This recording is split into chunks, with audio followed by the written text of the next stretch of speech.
Chapter 8. First Joint Battle. A year and a half later. Time, by the second year of the tribulation, carried the taste of iron and honey. Inside the dome it meant routine. Routine meant safety. Drills that started at dawn, ration lines had been replaced with a storehouse and marketplace, both of which ran with military efficiency. The wail of a newborn was no longer flowed by the uncertainty of providence. Now children only cried for normal reasons: bumps, bruises, and occasional altercations. Outside the dome it still meant rupture and roar, rifts, patrols, and attrition. But the golden curve of Tripp's infinite aegis had become a fulcrum, a place people aimed for and a machine the defenders sharpened every day. Tripp stood on the highest parapet of his central keep and watched the skyline of domiciles like teeth on the horizon. He'd been a boy in his first life who never thought he'd see numbers like these on a panel. Now the panel blinked in his vision with the calm, cold authority of the system. Tripp Adams, Guardian Architect, SS, stood at the precipice of his next evolution, just a handful of experience points shy from level 50, with 1,998,764 earned and 2,020,000 required.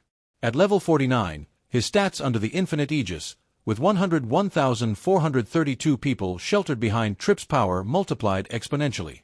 The People's Bulwark, the SS rank passive, granted him a 0.5% boost to every stat for each soul protected. The total bonus, 50,716% across the board, making him more than 500 times the hero he'd been alone. Every stat was magnified. Strength soared to 345,549, agility leapt to 243,917, vitality grew to 609,792, mind surged to 686,016, and willpower blazed at 777,485. His health and mana became titanic: 2,134,272 HP and 3,506,304 MP, numbers that felt impossible even as the system confirmed them with cold authority. These were not just numbers, they were the measure of hope, wrought from every hardship and every life under the infinite aegis protection. Tripp was more than a leader now. He was a bulwark, a living fortress crafted in the crucible of survival. He was the steward of the people. Tripp, staring with bewilderment, blinked at the numbers like a man who had been handed a cathedral of bronze and told to carry it home. The math no longer felt like a game. Each digit represented a person, and the people were the engine.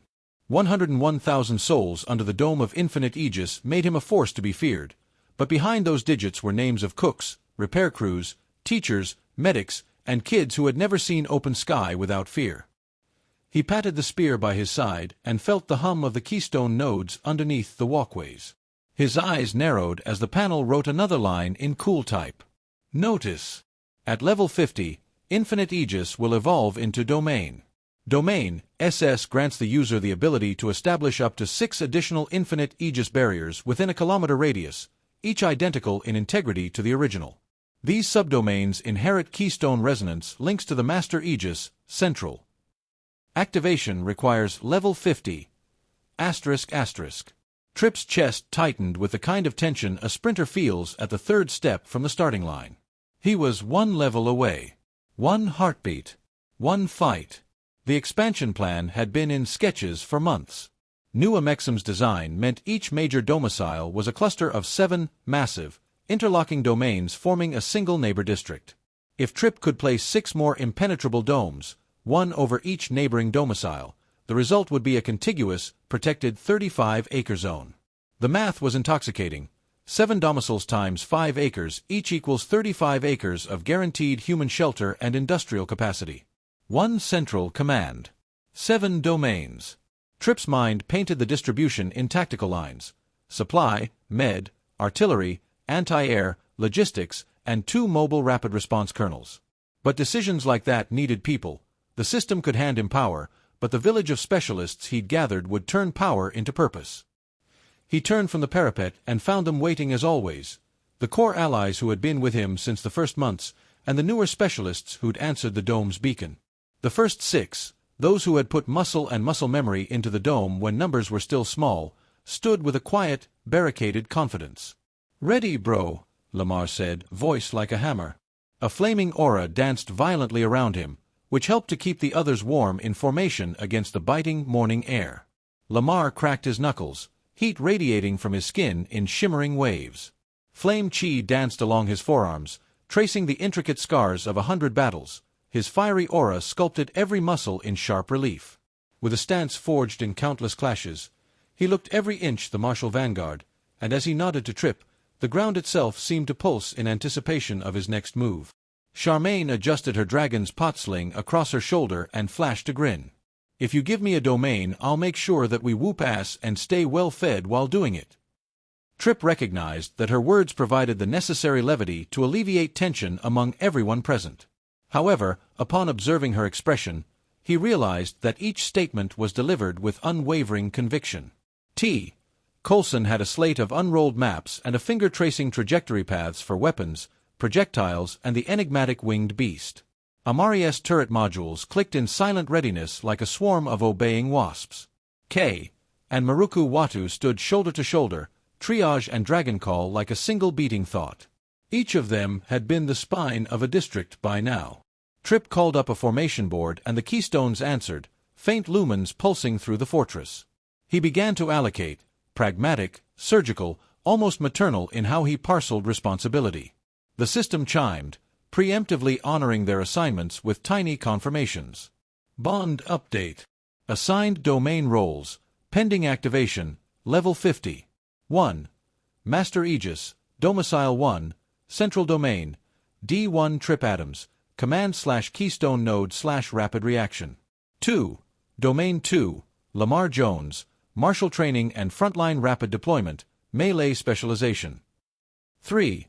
Domain 3. Charmaine Martinez. Logistics, Food Supply, Morale, AoE Pyro Defense. 4. Domain 4. T. Coulson. Artillery Forge and Ballistic Suppression. 5. Domain 5. Amari Coulson.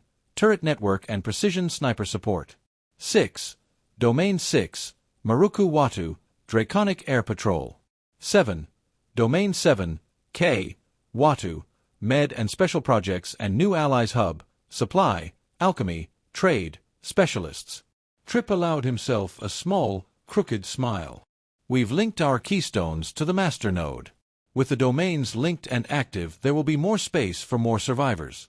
We're getting closer to having enough space for at least 1 million+ people. Lamar punched a palm into his open hand. Then give me D2, and I'll fill it with fighters who never stop training. His grin would have been bloodthirsty if not for the warmth. Charmaine crossed her arms with mock disappointment. 2. Who goes to the third? I demand at least one of my chefs in each domain. T. Coulson barked a rare, tight laugh. I'm bout to build me a foundry inside D4 and make shells that'll tear holes through the rifts. Trip's panel pulsed again, new allies coming online with the kind of soft fanfare that had become routine. Ally recruitment confirmed.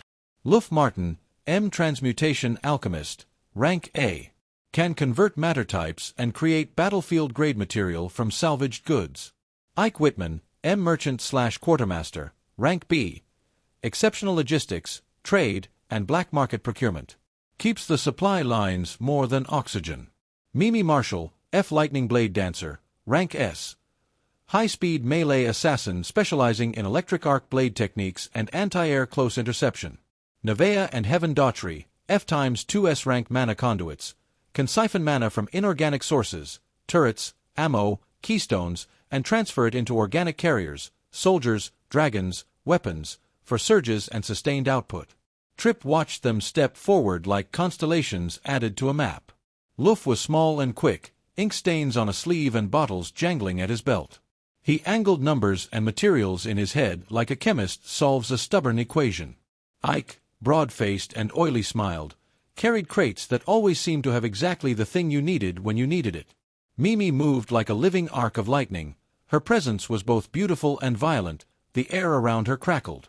Nevea and Heaven were twin figures whose hands always seemed to glow faintly when they moved. They spoke in short, precise phrases about nodes and flow. Trip allocated Domicile 7, the Specialist's Hub, to them under the care and supervision of K. Watu. Domain Assignment, Domicile 7. Led, K. Watu, Healer/Triage. Research, Luff Martin, transmutation works and material science. Supply and trade, Ike Whitman, quartermaster, procurement and market liaison. Strike team leader, Mimi, rapid task forces, interceptors, and lightning assault. Mana conduit pair, Nevaeh and Heaven Daughtry, dynamic mana transfers for sustained kills and emergency boosts. Mimi smiled with that frightening calm of someone who'd danced in storms. Give me a lane of approach, and I'll make the flyers regret the day they learned to fly. Nevaeh touched Trip's keystone and felt the faint pulse of his central resonance. We can amplify the keystone's flow. Turrets don't just need bullets. Sometimes they need mana in their cores to fire long beams. We siphon, we move, we feed. Heaven added, and if the fighters need a pulse of stamina mid-battle, we can give it. Pull from the wall, push to the man. Luf's grin was the sort that always came before a practical miracle. Give me scraps and I'll turn them into race-grade plating. I can transmute salvage into sword and shield to guided shells, into armor-laced rounds. We'll be converting the city into a foundry if you let us. Ike, rubbing his hands together, said with the blunt honesty of a merchant, and I'll keep the marketplace open. People need boots, strings, and medicine. My ledgers are the difference between a raid that wins and a raid that dies of dysentery. Trip felt the weave close. The system's pending notice still bright in his periphery. Level 50, domain, now felt less like a promise and more like a growing structure in which every specialist had a bearing. All right, Trip said. He brought up the tactical window and selected the 7 domiciles like pieces on a board. When domain activates, I'll cast the master keystone and spawn 6 additional infinite barriers, 1 on each neighboring domicile. You'll have autonomy to link your keystones, set turrets, and modulate energy sharing. He looked to his right, to Lamar and the gunsmiths and the dragons. You'll train your squads to use mana bursts in short, controlled surges. The mana conduits can move power where it's most needed. Luf, work with T. Coulson to create specialized rounds. Charmaine, set up extra kitchens and field bakeries in your domain. Morale is tactical. Charmaine twirled her spoon, flames dancing at its tip. No victory's ever won on an empty belly, and no feast tastes better than one cooked in the heart of the fire. The first real test came faster than anyone wanted. That night, Skywatchers pinged a new pattern, 3 rifts knitting into a single, wide fissure on the horizon, an anomalous formation. The alarms rasped across the domiciles. The system's calm text, for once, read like a warning. Wave alert. Tribulation of Trinity. Threat. Multi-vector realignment. Flyers, heavy ground cadres, and bioconstruct swarms. Estimated force, equivalent to previous year, 1A+ cluster times 3. Recommended, full domain activation, level 50 required. Pending. Trip's stomach dropped. He was 1 level away from expanding his barrier of protection to a full kilometer. The panel's bars glowed but would not cross to full activation until he earned the last fraction of EXP. 1 more battle. 1 more coordinated victory. Then this is it, Trip said to the gathered commanders, voice like a bell. We fight consolidated. We hold the line. Each base operates its domain plan manually with turrets, dragons, ammunition, food supplies, and med relays. Mana transfers are linked on request. Mimi, assign interceptors to the primary fly lane. T. Coulson and Luf, calibrate heavy rounds for your munitions squad. Amari, sync your turrets to the master node and await the keystone handoff. Keep your sniper on standby, just in case. Amari nodded in agreement and bolted off to his tasks. They moved like well-oiled gears. People who had once been refugees now snapped into militaristic motions. The new allies hustled into assigned positions, Nevaeh and Heaven flanking the master keystone, feeling the surging potential in it like a heartbeat ready to be shared. Luf and T. Coulson angled their molds and feed chutes for an unusual shell, the kind that would split and transmute mid-flight. Ike organized supply corridors on maps, sending reinforced convoys and diversion signatures to confuse the rift's pathing. Trip moved at the epicenter of chaos, no longer just a commander but the living fulcrum of the defense. As alarms blared and mana surged, he planted the master keystone and invoked the full suite of Guardian Architect abilities. Walls of force bristled into being, tessellating barriers arcing high over the front lines. He toggled conduit threads mid-motion, redirecting pulses of energy to wherever turrets sputtered or shields flickered, recalibrating nodes with a thought. With a sweep of his arm, Trip unleashed Guardian's Bastion, a ward that snapped into place as enemy bombardment struck, a dome refracting blasts into harmless bursts of color. A pulse from his gauntlet sent modular Aegis panels racing to shore up breaches before the swarm could exploit them. When a trio of Riftborn flyers dove low, Trip activated Conduit Override, chaining mana lances from the ground turrets to lance them from the sky. He was everywhere at once, his voice steady over comms, his will mapped into every node and keystone. When enemy ground cadres broke through a flank, Trip slammed Guardian's Quake into the earth, sending seismic ripples that staggered the behemoths and opened the field for Amari's snipers and Lamar's close strikes. He summoned shield harmonics to harden allies' armor and deployed kinetic tethers that yanked wounded fighters back into triage zones. Each action fed the system, XP climbing with every precise maneuver, every life saved, every surge held at bay. Trip, at the heart of the defense, was the unseen architecture that held their world together as the wave crashed upon them. When the 10th wave hit, the sky became a flame basin. The swarm came in mottled arcs and gruesome geometry, bio-hordes pouring like rivulets, heavy cadres stomping in, and flyers making the first strike. Mimi dashed ahead with astonishing speed, her electrified blades crackling as they sliced cleanly through enemies. The Rapid Response Corps she led moved in tight formation, executing their attacks with coordinated precision that left little room for error. Nevea and Heaven briefly amplified the charge within Mimi's weapons, creating arcs of energy that surged along the blades and empowered the entire team to obliterate wave after wave of rift creatures. Afterward, they reinforced Amari's meticulously constructed turret grid, which provided a continuous stream of cover fire and secured the perimeter against unexpected flanking maneuvers. T. Coulson and Luff loaded and fired specialized rounds, some laced with anti-magic compounds, others designed for kinetic impact, that not only enhanced their teammates' defenses but also shattered enemy formations. Their tactics forced the rift creatures into narrow choke points where they could be neutralized efficiently. When the battle paused and exhaustion set in, Charmaine's crew quickly assembled around portable stoves and makeshift tables, serving hot meals tailored to each fighter's needs. The nourishment and camaraderie helped everyone on the front recover rapidly, restoring morale. Amid the turmoil, Charmaine was never idle. As her cooks distributed nourishing dishes to the weary and wounded, she wielded her pyromancy with practiced authority. Flames spun around her hands and leapt from her fingertips, forming protective barriers that incinerated any foes daring to approach the mess hall. Her fierce defense allowed the safe haven to endure even as chaos reigned outside. Maruku's dragons, anchored to Maruku's harness and Trip's keystone lines, dove in time with turret volleys. At their vanguard surged Puff and Spyro, her most cherished summons. Despite their playful names, Puff's scales shimmered obsidian and gold, each wing beat unleashing gale force winds that shredded lesser rift creatures to ribbons.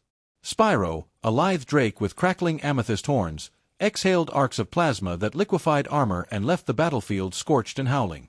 Side by side, their fearsome might carved corridors through the enemy ranks, and when the dragons clawed open flanks, turrets compressed the gap into pure devastation. Wata's triage nodes were fluid, moving to the gaps in the line, pulling fighters into restorative fields and sending them back with a fraction of the downtime they'd needed months ago.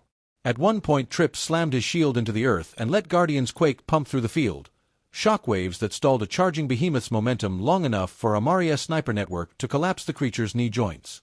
Lamar rode the surge, flame chi detonating in his fists, and finished the stagger with a Bach May strike that folded the behemoth into itself. Between the keystones and the mana conduits, turrets no longer sputtered and died mid-burst, they ran like engines fed at the spout. The transmutative ordnance meant ground troops faced molten and brittled armor when they expected only chitin. When the largest of the composite flyers tried to double back for a second pass, Mimi found its throat in a blink and split it with electric arc pedals.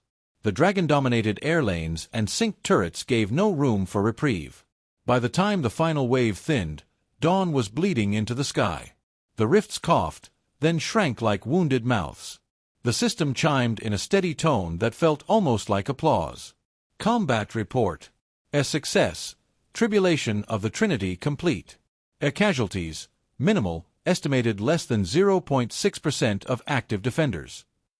EXP distributed. Tactical/coordination bonus. Trip plus 39,121 EXP. Trip's vision teetered as the EXP number flared. He watched the glowing bar cross the final threshold. Level up. Trip Adams, level 50. System event. Infinite Aegis has evolved into Dominant Community, SS. New skill unlocked. Domain. Instantly deploy up to 6 additional Infinite Aegis barriers within range. Each barrier is structurally identical to the Master Aegis and links keystone resonances. Activation consumes a percentage of total MP and requires intentional anchoring. The parapet erupted into a noise that was half laughter, half raw release. The Duke of the Dome, Trip, felt the weight melt from his shoulders and then refocus into something heavier with clearer purpose. Domain, he whispered, and the Master Keystone flared as golden ropes shot outward, arcing and settling like the architecture of a god.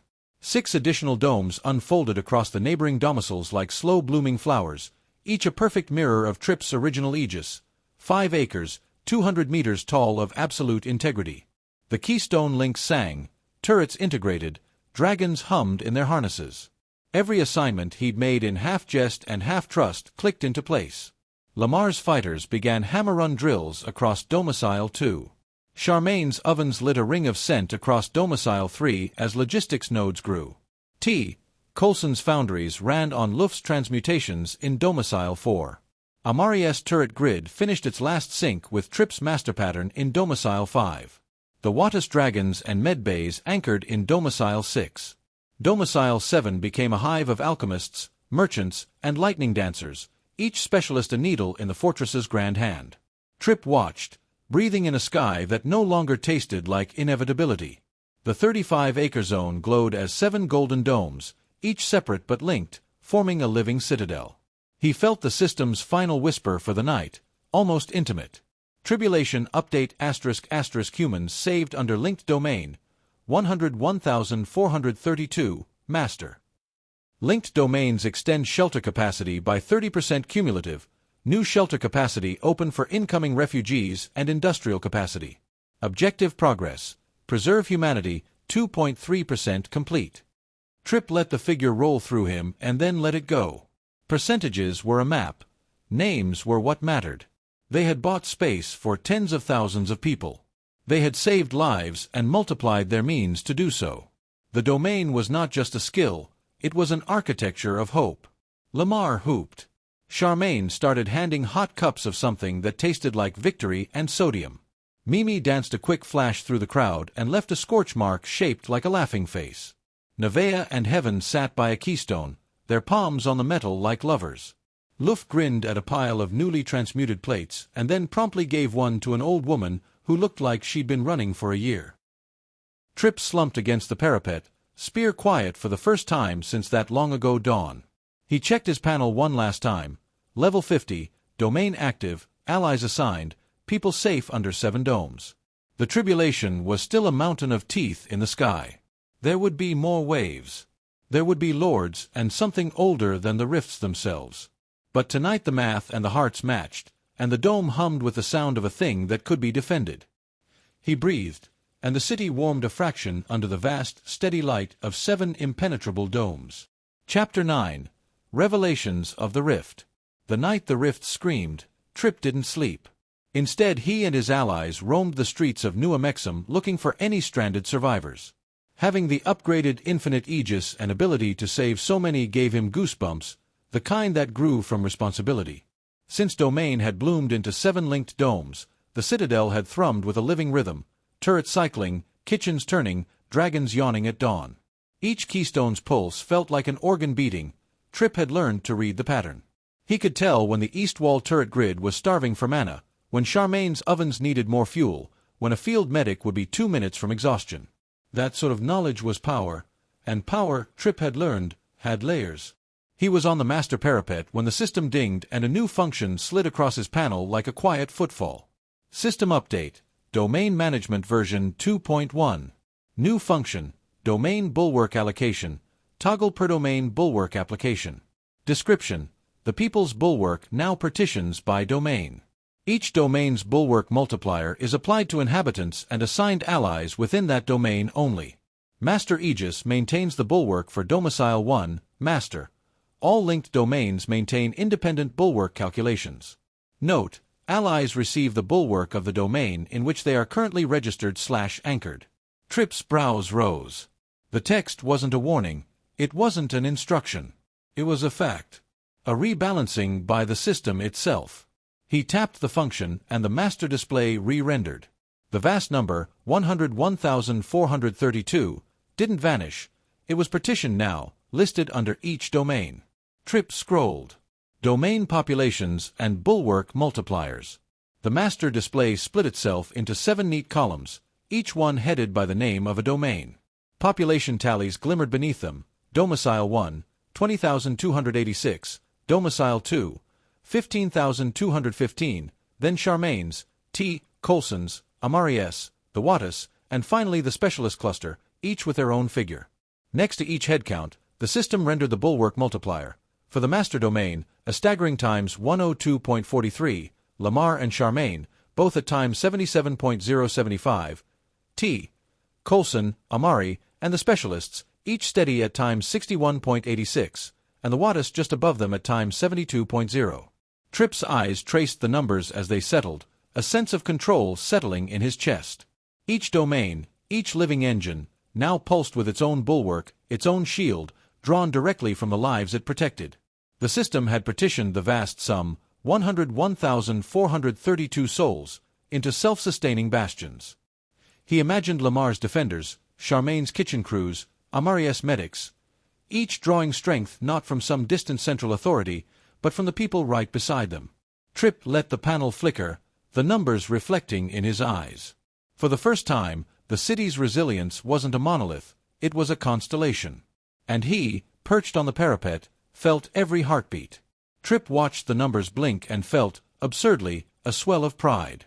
The change meant the bulwark wasn't one monolith anymore. Each domain was its own engine. Allies would draw strength from their local population. Refugees registered into a domain would become the fuel for that domain's defenders. Decentralized resilience. He flicked his panel to show his personal buff calculation. Only Master's bulwark applied to his own stats now. That was the new rule. Tribulation panel. Tripp Adams.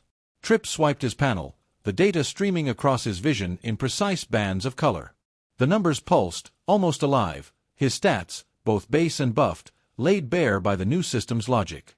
He paused, letting the magnitude settle into his bones. Master domain, 20,286 souls. Bulwark multiplier, times 102.43. He was no longer just a guardian. He was the sum of every heartbeat in his domain, a walking mountain forged by collective resilience. The raw stats glimmered on the master display. Strength, 69,652.4. Agility, 49,166.4. Vitality, 122,916.0. Mind, 138,280.5. Willpower, 156,717.9. HP, 430,206.0. MP, 706,767.0. Unbuffed, he was formidable juggernaut, at level 50 Guardian Architect, rank SS, with a Master Aegis active, he was a veritable comic book hero. But with the bulwark engaged, his power was redefined, stretched to celestial proportions by the lives anchoring his domain. Tripp exhaled slowly, letting the flickering digits settle in his mind. The city's new resilience was no longer just theory, it was reflected in him, in the stats that shaped every breath and movement. He looked out over the parapet, feeling the weight of his role, and knew that, here now, he was ready for whatever came next. Tripp let the digits settle in his head. That was still obscene. Even with the bulwark now partitioned, his master domain alone had turned him into a walking mountain. He'd just been admiring the new display when a transport blinked onto the horizon like a comet. The plaza door opened and the crowd hushed. Tripp could feel expectation like static on his skin. A man stepped out onto the flagstones with the swagger of someone used to spotlights and microphones. He glittered in a way survivors rarely did, a wave of assembled charm, lace, leather, a single phosphorescent tattoo curling down his neck. The crowd around him rearranged, whispers rose, some remembered the name. "Ricky one verse," the man said, voice tuned to the crowd as if he were still on stage. You can call me Rick. Trip recognized the face, if not the music. Ricky had been a public figure in the before times, a performer whose name flashed in holo ads. Now he wore the system stamp like another necklace. Ally acquired. Name: Ricky. 1 verse: Ricky. Class: Teleporter, Mass Transit. Rank: SS. Level: 50. Unbuffed base stats: Strength 100, Agility 450, Vitality 300, Mind 900, Willpower 1200, HP 2500, MP 6000. Signature skill: SS Verse Transit, Teleportation of large groups, Mass Transit. Can open sector gates and shuttle up to 500 people or equivalent equipment per teleport. Cooldown and MP cost scale with distance and mass. Ricky bowed, dramatic and practiced, but his eyes betrayed no vanity, only a sharp intelligence. I can move people, he said simply. Across domes, across fields, off of roads that are no longer safe. You build walls, Trip. I'll be the bridge. He grinned. No more caravans, no more walking into rifts. Let me bring folks to their domes.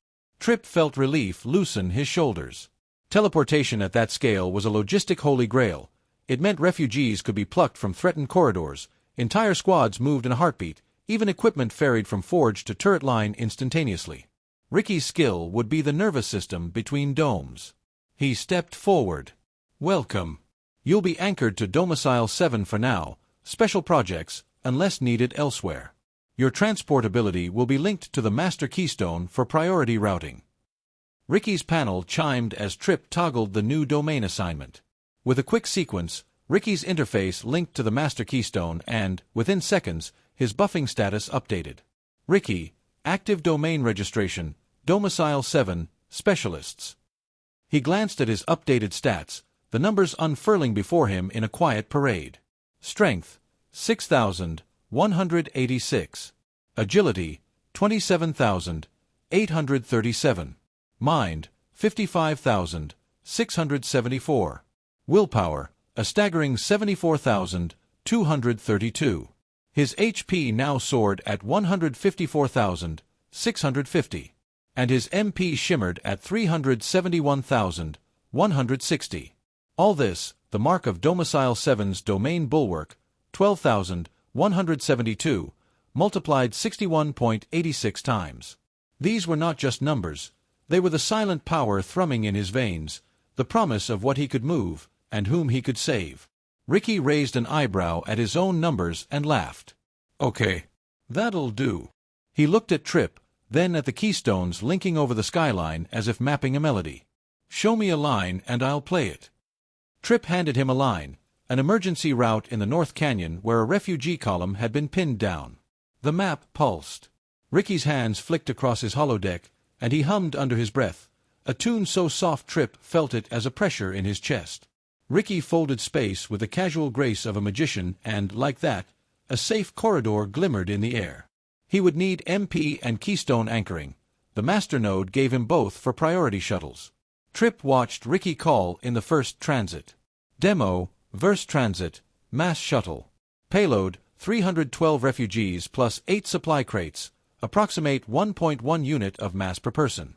Distance, 1.1 kilometers from canyon entrance to Domicile 7 landing pad. MP cost, 14,400, subsidized by Master Keystone Link. Cooldown, 90 seconds, after mass transit. Ricky blinked his eyes, and the world folded. The refugees who had been huddled in the canyon blinked out of one place and back into life under Trip's dome a heartbeat later, shaken, wet with tears, but alive. People who had nearly been lost were now inside a sanctuary. Screams became sobs. Thank yous spilled out like water. The training hall at the heart of Trip's central domicile thrummed with living energy, the air thick with the scent of ozone and old sweat. Polished floors gleamed beneath shifting keystone sigils that pulsed, gold and blue, across the walls and ceiling, illuminating the expanse where Trip and Ricky squared off. The room was cavernous, the echoes of their footwork and the faint hum of machinery in the walls blurring into a rhythm all its own. Trip exhaled slow, centering himself as Ricky initiated the opening exchange. Their one-verse patterns crackled between their fingers, incantations and martial intent fusing as they moved. Each strike was a test. Ricky feinted with a left, the verse shimmering along his knuckles, forcing Trip to pivot sharply and check the motion with his forearm. Trip's gaze remained steady, neither adversarial nor indulgent, teacher and challenger, both. After a series of rapid exchanges, Ricky broke the silence, his tone curious but edged with genuine wonder. "Trip, do you ever think—" A pause as he stepped back, wiping a bead of sweat from his brow. "The rifts might be a test from God? All of this." His hand made a vague gesture, encompassing the domes, the panels, the endless conflict. Trip let the question linger, the faintest hint of a smile flickering across his lips as he blocked a spinning kick and turned Ricky's momentum aside. "No," he said, voice quiet but firm. "Not God. There's too much direct observation. Too much calculation. If this was divine, it wouldn't be so clinical." He rolled his shoulders, verse sigils idling around his wrists. The tribulation panels, they didn't just appear by accident. Whatever entity set the rifts on our world gave us those as well. They're tools, not curses. Ricky absorbed this, circling Trip with a new wariness, a thoughtful tilt to his head. "You really believe they're trying to help us? That there's some benevolence in all this?" His hands flexed, verse ready, but his attention was wholly on Trip. Trip's eyes flicked up to the overhead displays, the ghostly blue interface that only he could see, the marks and metrics of survival and failure. "Look at what they gave us, the rifts, yes, and the threat. But also the means to fight, and, more importantly, the means to improve. If the point was annihilation, there'd be no paths forward. The panels track, measure, reward. It's not suffering for suffering's sake. It's an experiment, a trial. Someone wants to see not if we break, but how we adapt, what we become under pressure." Ricky slipped past a feint and let his stance ease, realization dawning in his expression. "So that's why it's called a tribulation. A proving ground. A test sent by something higher, maybe not God, but something that wants to see what we're made of." He paced backwards, mind racing, piecing together the logic like a puzzle. They paused, both breathing hard, sweat beading on their brows. The hall was silent except for the distant clang of forges and the hush of mana conduits running through the structure. Sunlight filtered in through armored slats, striping the floor in gold and shadow. Above them, far above, invisible to any mortal eye, an unknown entity lingered at the ragged edge of the atmosphere, gaze fixed on the two humans. Amusement danced across its ineffable features as it listened to their words, marveling at the clarity with which they approached the truth. It watched as Trip and Ricky came closer, conversation by conversation, to understanding the nature of their ordeal. The halls of the central domicile, filled with preparation and hope, had become a stage, and the test, a script unfolding in real time. Without knowing, Trip and Ricky sparred not only with each other, but with the very mystery that held their world in balance. And somewhere, in a place between dimensions, the one who set the trial in motion smiled, content with the progress of its subjects. Chapter 10. Dominating Community, The Long Run, Waves, 20. Time stopped being measured in sunsets and started being counted in waves. 3 years. 20 waves. Blood, scorched metal, nights without sleep and then, somehow, mornings without rest, searching the rapidly growing wasteland for the next group of survivors. The tribulation had become not a single event but a living calendar of trial and response, each rift a test, each victory a notch on a map of what humanity could become when it refused to fold. Trip read the system log like a liturgy now. The panel reported everything in clinical lines, EXP gained, rank checks, domain latency. But behind every line were faces and names. By the 20th wave those faces multiplied into legions.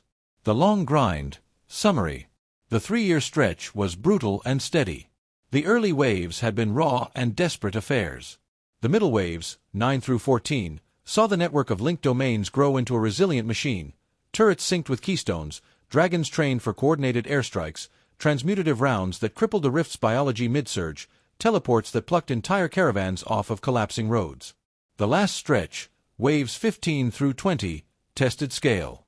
Composite rifts that folded multiple wave types into single onslaughts came like weather systems. The defenders answered with industrialized response, 24/7 manufacturing lines, rotating triage crews, maniconduit relay teams, and a choreography of movement so practiced it looked like a single organism breathing. Each wave pushed EXP into Trip and his circle. Allies rose. New specialists arrived. Losses were real and painful, no story of ascension here without cost, but the overall arc leaned toward survival. The panel at Wave 20. Trip's panel slid into view, numbers flickering like the heartbeat of a city. Tribulation panel, Guardian Architect. Name, Trip Adams. Class, Guardian Architect, SS. Level, 112, past 100. EXP, 74,920,311/99 million, ongoing. Unbuffed base stats, level 112. Strength, 4,800. Agility, 3,400. Vitality, 9,200. Mind, 10,800. Willpower, 12,600. HP, 38,000. MP, 60,000. A system advisory pulsed, People's Bulwark restructuring to accommodate the swelling population. When millions clustered across linked networks, the old math, 0.5% per person, became unwieldy, even dangerous. The proctors recalibrated, and Trip sensed it in the rhythm of his domain, a subtle shift like gravity changing. System update, dominating community protocol, active. Effect, domain networks now scale as federations. Master anchors can delegate 35-acre domains, each composed of 7 5-acre domiciles. Bulwark adjustment, People's Bulwark recalibrated to plus 0.02% per person per domain, balancing exponential growth. Implication, each dome became an engine, each anchor a steward. Registered allies gained their domain's buffer, only the master anchor held the main bulwark. Trip absorbed the update as crews rolled out changes in real time. The architecture of daily life shifted. Assembly lines in generator farms hummed with constant activity, dragon stables filled with the scent of straw and ozone, turret grids clicked and rotated atop reinforced towers. The city's fabric was a map of systems, food lines winding from hydroponic towers, medbays bustling with healers, foundries pouring steel for fresh barricades, teleport pads shimmering with the blue light of arrivals and departures. By system numbers. Domains, 49 official, master clusters. Domiciles, 343, 7 per domain. Units per domicile, 200, large households/blocks. Population per domicile, actual almost equals 14,289. Population per domain, almost equals 100,023. Total sheltered, 343 times 14,289 is equal to 4,901,127, almost equals 4.9 million. Trip watched the display. 4.9 million lives mapped across the network, each domain pulsing with energy and routine. The math wasn't just numbers, it was people eating, sleeping, rebuilding. Morning rotations saw turret crews testing controls, dragon keepers walking the perimeter, engineers tracking mana flows through relay teams. Evenings found families gathered in communal halls, sharing meals between schedules for triage and production shifts. People's Bulwark, now set at 0.02% per person per domain, meant for a typical 100,023-person domain. Bulwark equals 100,023 times 0.02% equals 20.0046%. Master Domain Multiplier times 1.20046. Trip's own stats grew, but leadership now meant guiding others, not simply overpowering the world. The new system pressed for delegation. Turret architects managed grids, dragon summoners coordinated air patrols, healers rotated through medbays to keep pace with injuries. The city's rhythm became communal, survival a choreography of daily adaptation, where every system update was woven directly into the pulse of everyday life. In the end, it wasn't raw power but the network of lived routines, dragon flights at dawn, turret tests before dusk, food line shifts and foundry signals, that kept the world breathing through wave after wave. Trip found comfort in these concrete patterns, knowing that the real legacy of survival was not just numbers or buffs, but the architecture of hope rising from the ground up. Allies, levels, titles, and snapshots, selected, representative. By Wave 20 Trip's inner web included almost equals 340 recognized allied anchors, SS-, A-, and S-ranked leaders who'd been given stewardship roles, tactical commands, or special projects. A sample of the most active anchors, levels greater than 100. Lamar Jones, Marshal Flame, level 118, Master of Melee Training, runs Domicile 2's combat academies. Charmaine Martinez, Pyromancer/Logistics, level 110, operates domain-wide food and morale network in Domicile 3. T. Coulson, Gunsmith Commander, level 113, Artillery and Ordnance, heavy production virtuoso in Domicile 4. Amari Coulson, Turret Architect, level 111, Sniper and Turret Network, Domicile 5. K. Watu, Healer, B. Now Elite Healer, level 112, Med Network Director, Domicile 6. Maruku Watu, Dragon Summoner, S-Tier Ops, level 115, Air Deterrence, Drake Flotillas. Ricky 1 Verse, Mass Teleport, SS, level 105, Mass Transit and Emergency Exfiltration, Domicile 7 Hub. Mimi, Lightning Blade Dancer, S, level 122, Rapid Intercepts and Anti-Air Strike Leader. Nevea and Heaven Daughtry, S-Rank Mana Conduits, level 120, each, Network Mana Routing and Surges, critical for prolonged engagements. Luff Martin, Transmutation Alchemist, A, level 110, Materials and Field Transmutations for Armor and Munitions. Ike Whitman, Merchant/Quartermaster, B.A., level 108, Logistics across domains, supply corridors. And roughly 328 more anchors, commanders, engineers, med leads, cultural heads, each assigned to domiciles and domains. By Wave 20 the roster read like a civic directory for survival. From leveling to the new skill, dominating community. It wasn't a single battle that unlocked the dominating community. It was the accumulation of coordinated wins, of industrial throughput and rituals of care. A late composite wave, Wave 18, pushed the system to recognize not only defense but governance. Those who could sustain industries, run triage centers, and maintain morale on a multi-city scale were now being granted delegated authority.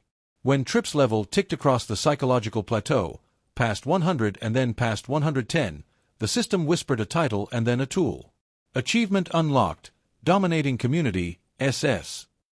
Unlock condition, Master Anchor level greater than or equal to 100 plus network viability, greater than or equal to 1M people in linked domains. Grant, ability to register and delegate 35-acre domain stewardship to allied anchors, global bulwark reconfiguration, 0.02% per person per domain. Side effect, network autoscaling, new domain creation capability, up to system limit. Trip felt it like a breath exhaled by the network. He assigned trust and authority instead of power. He parceled stewardship to 340 allies, tactical directors and civic stewards, based on merit and need. The domains lit up with the same golden hue the Master Aegis had long worn. The final wave of this run, Wave 20. Wave 20 was designed to break them, or crown them.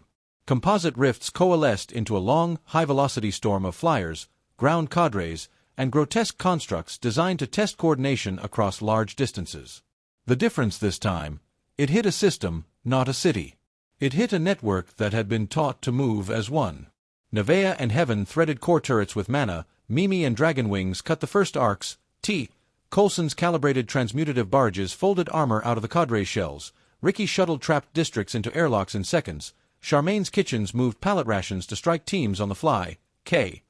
Watu's triage reduced downtime by an unprecedented margin, and Trip, from the master parapet, orchestrated it like a conductor. When the rifts shrank and the sky patched, the panel logged the final accounting. Combat Report, Wave 20. Outcome, repelled. Network integrity maintained. Active defenders, greater than 200,000 per major engagement node, rotating. Casualties, defenders less than 1.1% across network, tragic, but within acceptable thresholds for survival architecture. EXP distributed, massive tactical and civic coordination bonus. Trip plus 4,780,121 EXP, level jumps across the allied anchors observed. By the day's quiet close the system filled the network with one line that Trip's people would say at meals and meetings like a benediction. Statistic, total people sheltered in the linked domains, 4,901,127. Domain count, 49 domains, 343 domiciles total. Allies, recognized anchors almost equals 340, wave, 20 roster.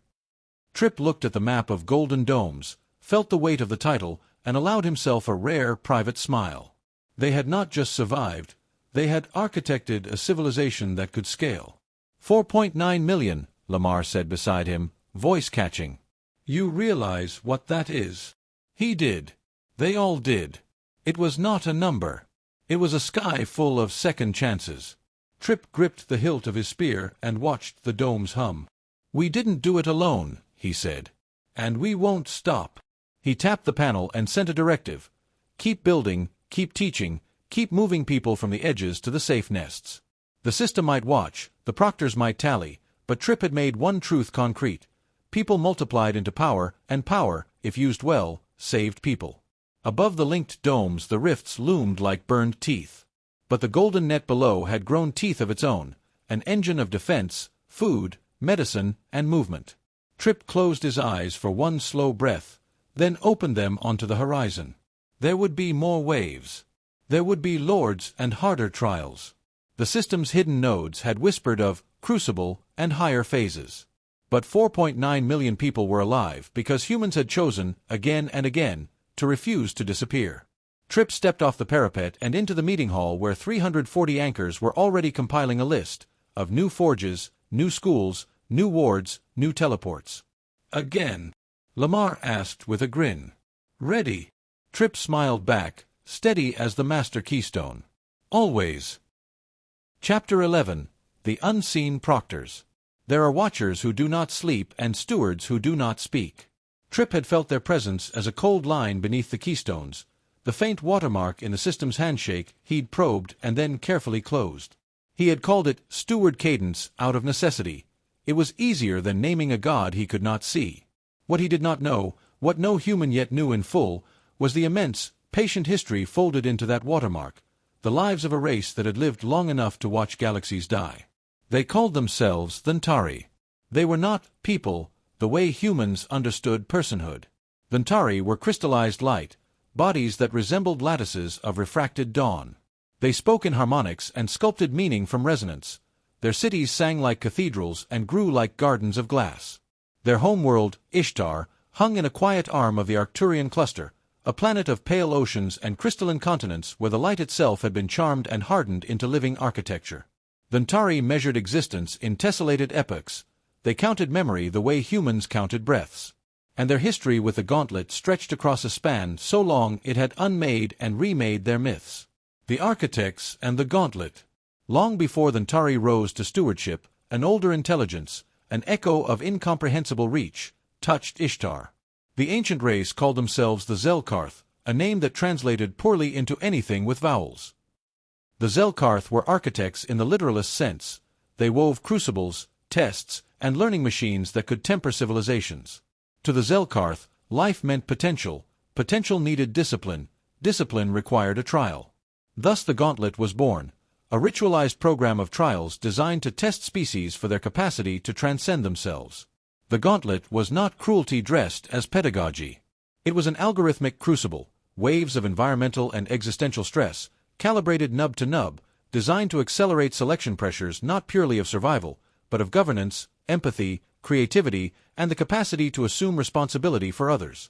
Those who passed were not merely spared, they were asked to become the next steward, keepers of thresholds, caretakers of younger species.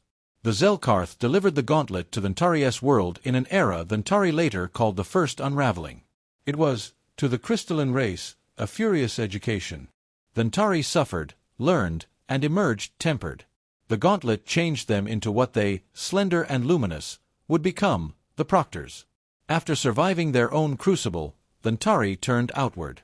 They had learned that the trial could be compassionate, if administered by those who understood care.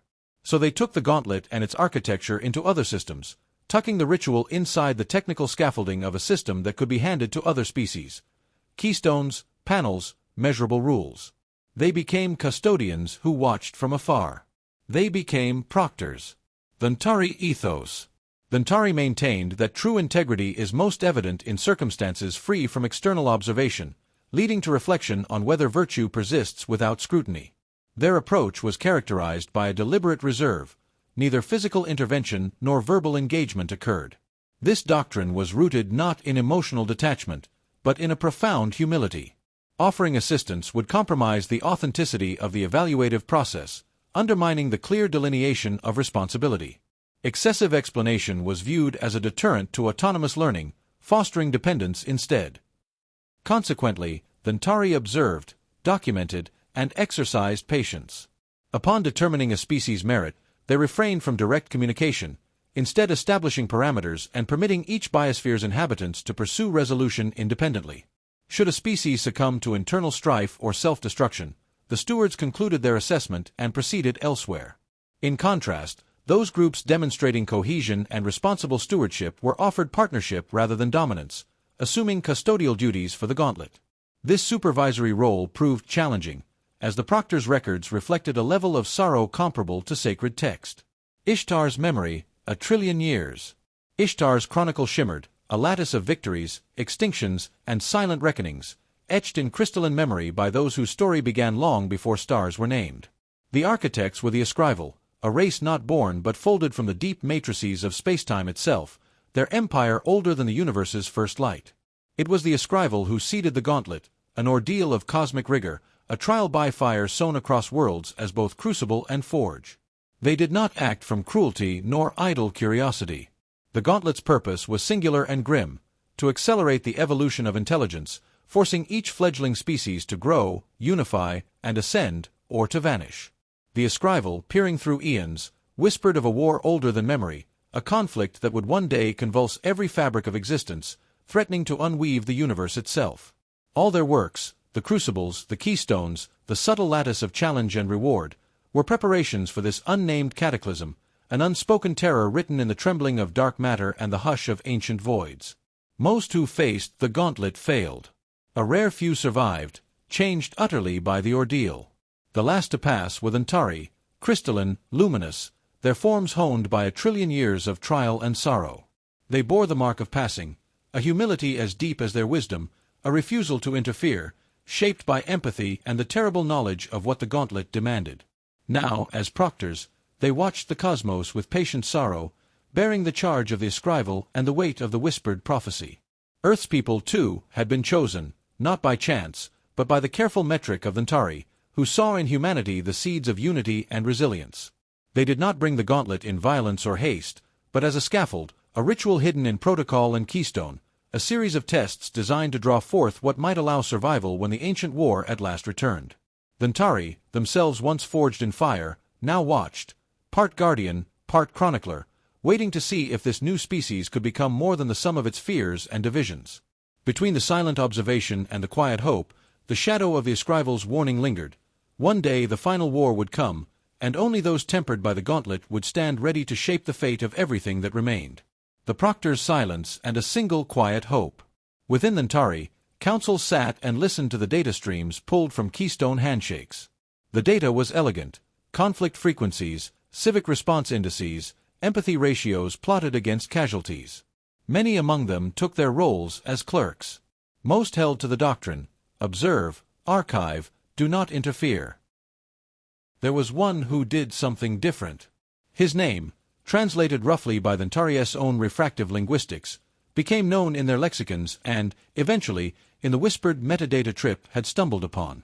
The name the Watchers carried forward was Viziral Ntari. Viziral was not a rebel. He was curious in a way Thantari found both ineffably tender and dangerously unpractical. If Thantari sang the gauntlet as a hymn, Viziral hummed a private melody beneath it. He read the streams of human behavior with an unease that bent toward affection. Where his peers catalogued numbers, Viziral lingered over insignificant things: the way Trip read a child's name off a list and memorized it, the way a cook saved a pot of stew for a nurse who could not eat, the stubborn recurrence of petty kindness. He did not break the proctor's silence. He did not send messages or manipulate events. He sat in the crystalline halls of Ishtar and took the datasets Trip's keystones broadcast and turned them into patterns that looked like prayers. He hoped. Viziral's hope was not naive. He understood the gauntlet had teeth, that the ritual's later phases, beyond waves, would call for choices that could cleave a species in two. He had seen the Zelkarth trials cut and the Ntari's own crucible scar. His hope was an argument. If humanity is given the chance to bind itself together, if the duty of caring for others becomes the same as caring for oneself, then perhaps they will pass. He recorded the moments when Tripp's people did exactly that. Each note of their kindness fed him. How the Ntari observe. To the humans, the proctors were nothing but metadata. To the Ntari, the keystones were interfaces, living songs that allowed them to listen without touching. The translation was imperfect. What the Ntari heard as harmonics became signatures and watermarks on Tripp's panels. The system's steward cadence was, in their terms, the proctor's soft-footed presence. They did not broadcast. They did not act. But they logged everything, and through that logging they predicted outcomes. The escrival, whose designs created the gauntlet, had left a faint instruction. If a species displays the will to become steward, granted to them is the cosmic path of ascension. If it succeeds, invite it into the fold. The Ntari took that as guidance more than command.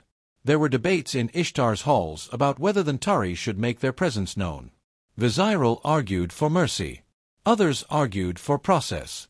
The consensus remained silence. That silence was their law. The proctors in Tripp's world. What did this mean for Tripp and his people? It meant the Watchers were patient and exacting. It meant the tribulation system was not arbitrary cruelty but a tool built on millennia of experiment, administered by beings who measured compassion and competence as much as survival. It also meant danger.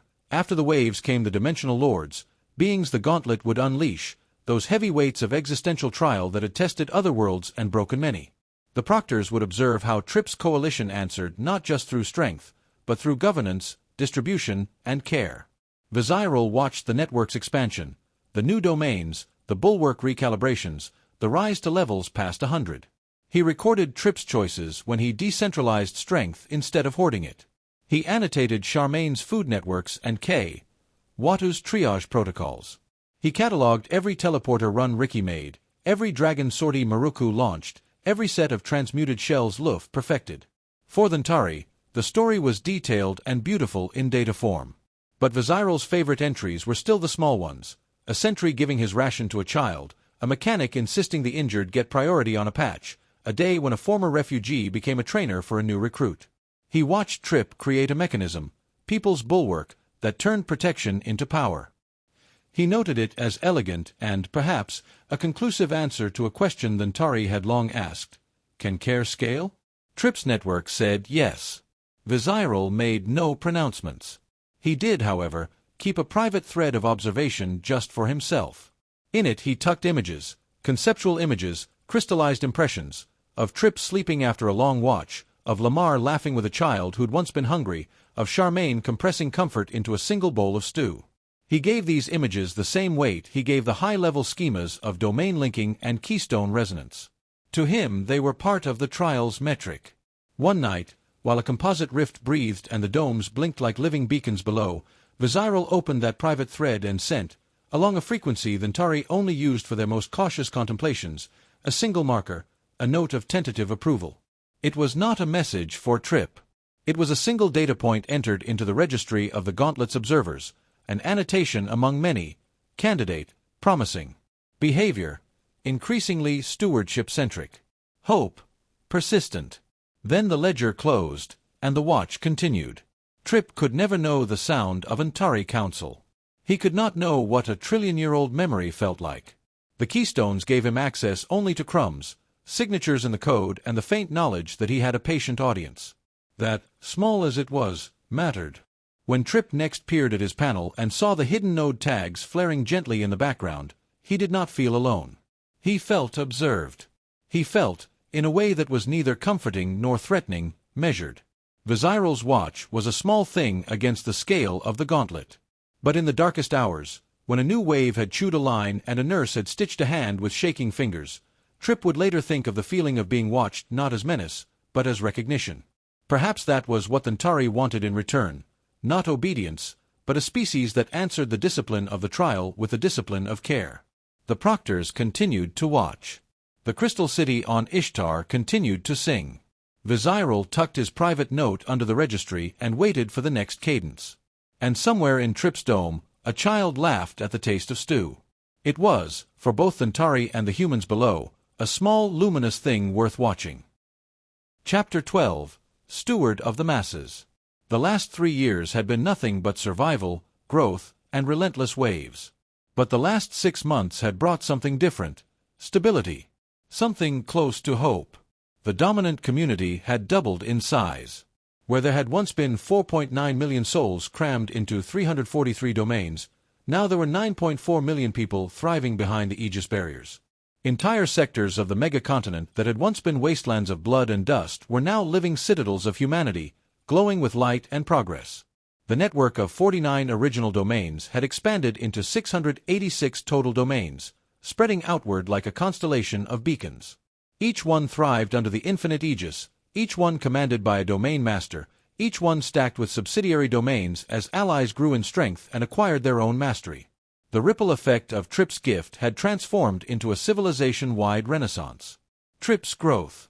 Trip Adams, once just a construction worker, now walked as a man whose name was whispered in awe, reverence, and love. His level had surged past 330. His dominant community skill had blossomed into something even the system had trouble labeling, its panel screens sometimes glitching with raw golden light when detailing his abilities. But the greatest change came in the form of a system notification that hit him just after dawn, 6 months into their population doubling. System notification. New title acquired: Steward of the Masses. The one who shelters the last remnant of humanity, the one who inspires growth, the one who wields dominion over millions. This is no longer simply survival, this is stewardship. New abilities unlocked.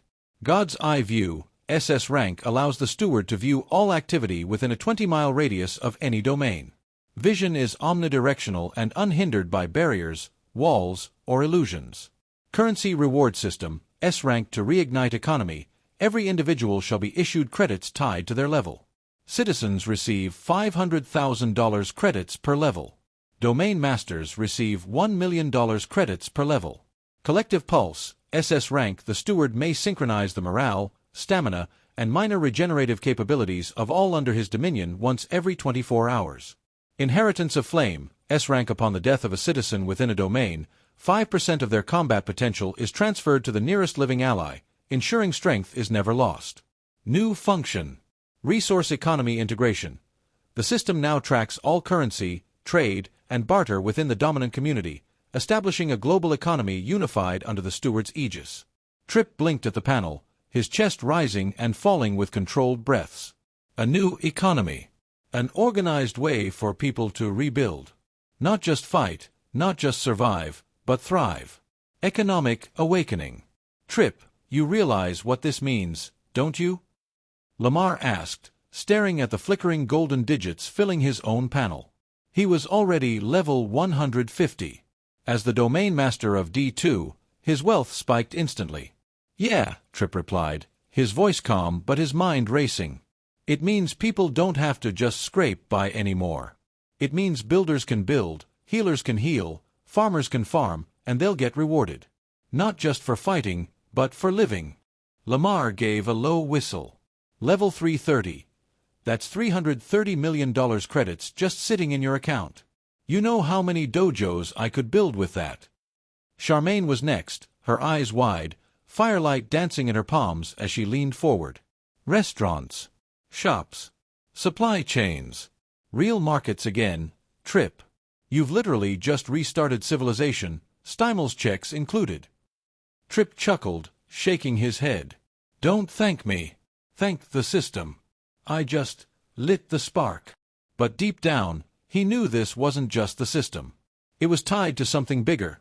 His growth, his role, his very presence, all calculated and accounted for. And thusly rewarded. The reach of God's Eye. That night, Trip tested his new God's Eye View ability. When he activated it, his consciousness stretched outward like an invisible tide. He could see every street in every domain, every training session, every negotiation, every patrol on the walls. He could see the glimmer of fireflies over the canals of D17, the laughter of children chasing each other in the streets of D41, the lovers walking hand in hand beneath starlight in D686. The sight shook him. He wasn't just leading warriors anymore. He was safeguarding a society. He leaned against the balcony of his high-rise in D1, whispering to himself, "I'll keep them safe. All of them." And for the first time, the vow didn't feel impossible. The growth of the Allies. The original 6 allies stood taller than ever, each ruling their respective domains with pride and ferocity. Lamar Jones, LV, 250, Martial Flame, Domain Master of D2. His fists burned hotter than dragon fire, his dojo-like domain producing the strongest martial artists of the community. Charmaine Martinez, LV, 243, Pyromancer, Domain Master of D3. Her fiery presence fed armies with food and flame alike, her restaurants doubling as rallying halls of morale. T. and Amari Coulson, T. Coulson, LV, 235, Amari, LV, 202 Gunsmiths, Domain Masters of D4 and D5. Their firearms industries equipped thousands of militias with enchanted weaponry, shifting the balance of battles. K. and Maruku Watu, K. LV, 227, Maruku LV, 225 Healer and Dragon Summoner, Domain Masters of D6 and D7. Her healing was legendary, his summoned dragons now the backbone of the aerial defense wings. And beyond them, dozens of new titans had risen. Luff Martin, LV, 221, Transmutation Alchemist. Entire cities relied on his alchemy to refine raw materials into rare ores. Mimi, LV, 237, Lightning Blade Dancer. A walking storm, her domain bred fast-strike elites. Nevea and Heaven Daughtry, LV, 240, Mana Conduits. They sustained hundreds of warriors in battle, converting pure stone and steel into endless waves of mana. Ricky One Verse, LV, 232, Teleporter. His music was gone, but his teleportation had saved entire cities from collapse. Now, over 50,000 allies served as the pillars of the dominant community, commanding their own growing domiciles. The people's response. Everywhere Trip went, people bowed, saluted, or whispered his name. Children idolized him, soldiers swore loyalty unto death, civilians treated him as a living legend. But Trip never sought worship. He built parks in every domain, mandated schools, pushed for arts to flourish again, not just weapons. His construction worker's heart still guided him. This was about building, not ruling. And the system seemed to agree. The Steward of the Masses title wasn't about power. It was about responsibility. The coming storm. One night, standing on the balcony of his tower, Trip's God's eye view stretched across hundreds of square miles. He saw light, laughter, progress, and unity. The tribulation still loomed, but humanity was no longer fractured prey. They were becoming something greater. Behind the veil of the sky, the Ntari proctors observed silently. Among them, the head proctor, Vesheral, allowed a ripple of pride to pass through his crystalline form. "They are rising," he whispered in the unhearable tongue of light. "Perhaps this time, the gauntlet will see victory." Trip clenched his fists as he knew the next Wavera would include the Dimensional Lords. His panel shimmered with golden text, confirming his assessment. Steward of the Masses active. 9.4 million souls under your care. Dimensional Lord Wave 1. 180:23:59:32. And with a quiet smile he spoke, "Time for a training arc." Closing his window and strolling back to his unit, Trip mentally prepared for what was to come. Chapter 13. The Grand Council and Training Arc. The council chamber was not a chamber so much as a cathedral of dashboards. Trip had insisted on building it that way, an amphitheater wrapped with keystone displays, holomaps, and a ring of seats for the domain masters. It sat at the heart of D1, a physical place where strategy could be made visible and argument could be heard without noise. Tonight it thrummed with a different kind of tension. The air smelled of metal polish, sweat, and too strong coffee.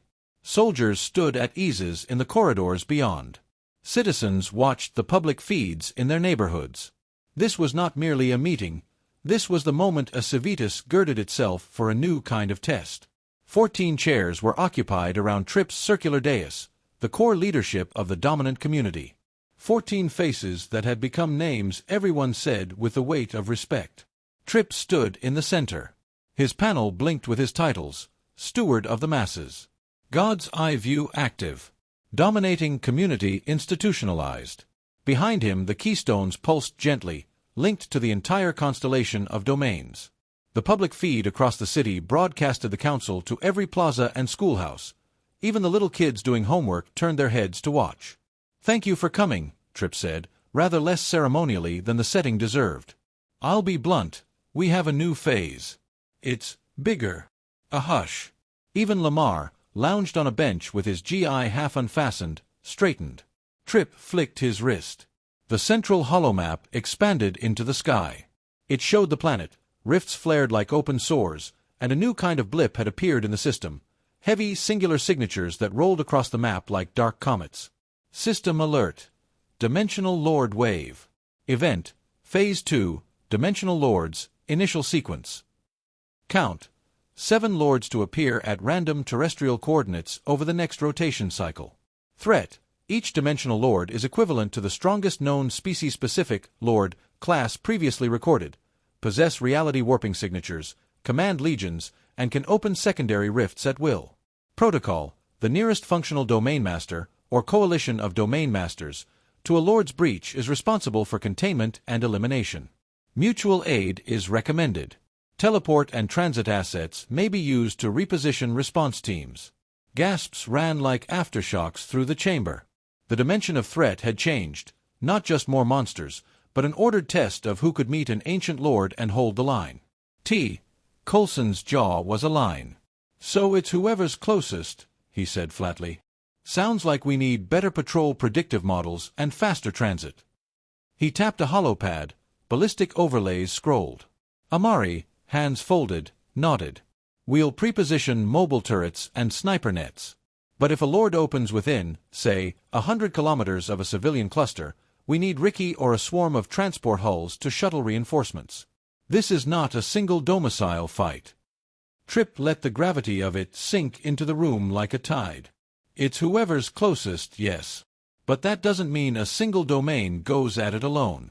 The system forced the rules long ago. Proximity determines initial call. We'll lean on proximity and the net. Nearest domains will take the first hit window, call for support instantly, and we cascade resources from the other domains. The master keystone triggers priority teleports. The mana conduits will give surges. Dragons hold the air. Turrets and artillery will chew the legions." He turned his head slowly, meeting each domain master's eyes in the ring. "You know what the lords are," Tripp continued. "Bigger, smarter, meaner. We've fought beasts, but not architects of ruin. This is the real gauntlet phase.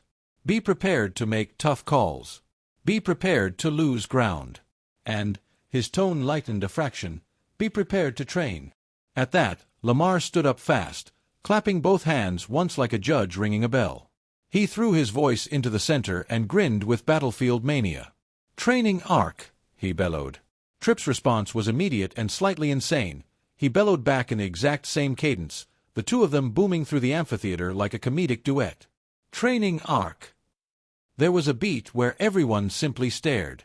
Then, like an earthquake loosening dust, laughter erupted, a release so necessary it sounded sacred. The tension broke into something constructive, high spirits and the sudden clarity that they'd sharpen until their blades shone. Charmaine, wiping her hands, laughed and waved a ladle. "If we're doing a training arc, I'll feed the recruits. Ginormous stew will be issued." Mimi cracked her knuckles and snapped her electric blades on. "I'll start the lightning drills," she said, eyes sparkling. Nevaeh and Heaven exchanged a look and nodded in unison. Mana flow rotations.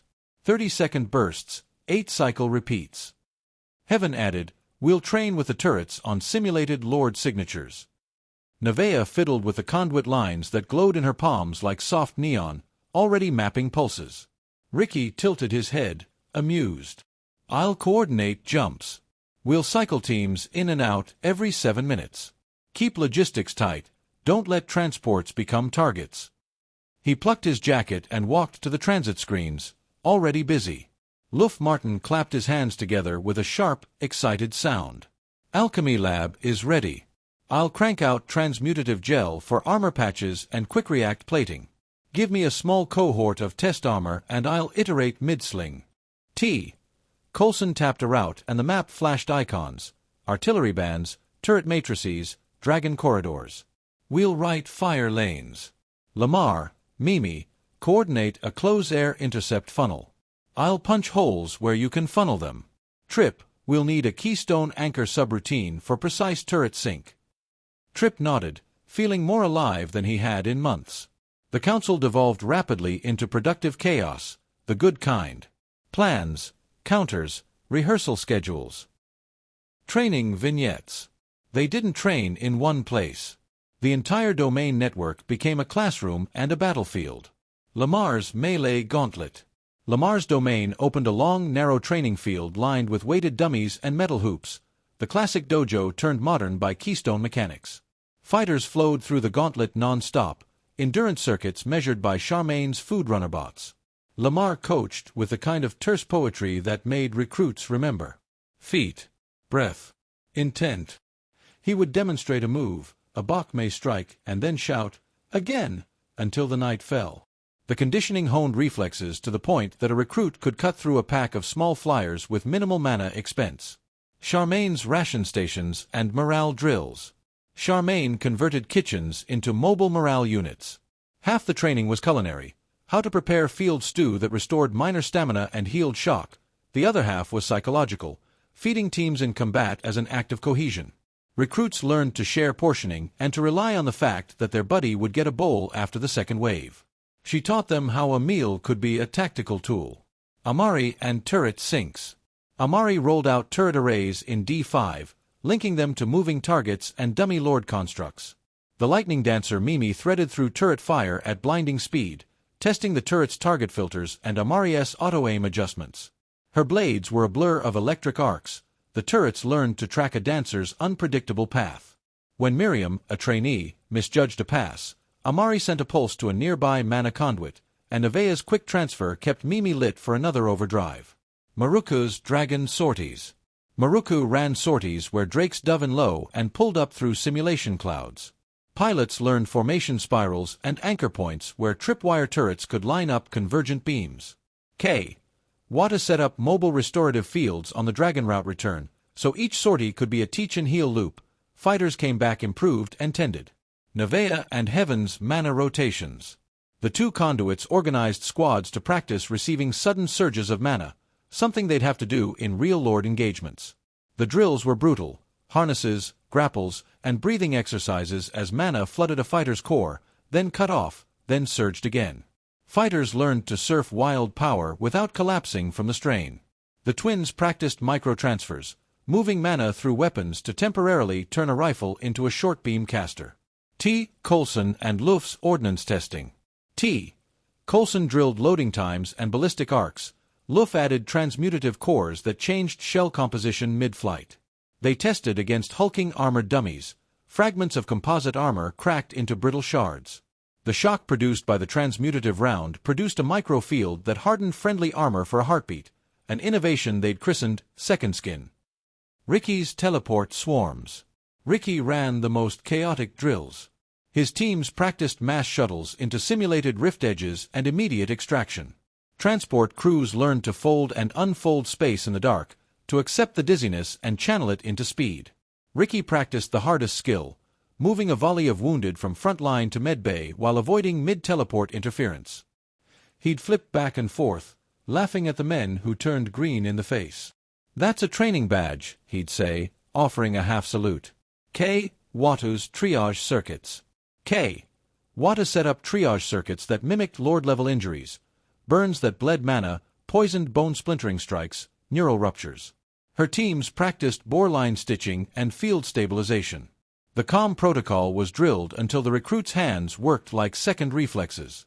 "You hold their breath until they can breathe on their own," she would say. "You make them stay alive enough to fight again."